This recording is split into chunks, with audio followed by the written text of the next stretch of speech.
अस्सलाम वालेकुम। उमैर अहमद आप सबकी खिदमत में हाजिर है। आप सब कैसे हैं? उम्मीद करता हूँ आप सब खैरियत से होंगे।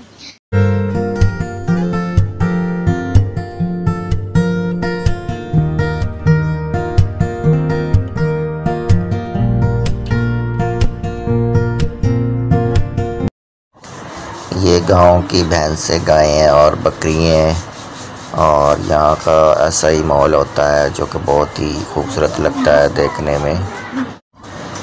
ये गांव की खूबसूरत सड़क है और साथ में नहर और साथ एक साइड पे फसलें लगी हुई हैं। देखें कमाल का नज़ारा, गांव का माहौल देखें। ये देखें सामने चारा लगा हुआ है और ये बड़े प्यारे प्यारे दरख्त भी लगे हुए हैं।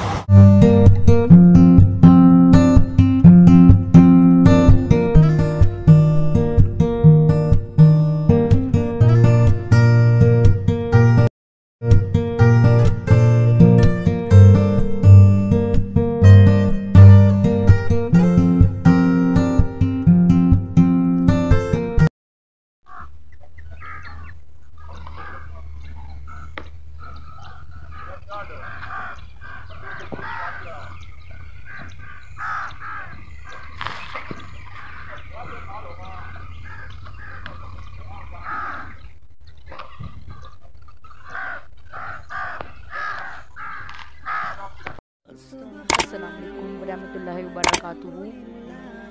आप सबका बहुत शुक्रिया मेरा चैनल देखने के लिए। मेरे चैनल को सब्सक्राइब करें, लाइक करें, शेयर करें ताकि मैं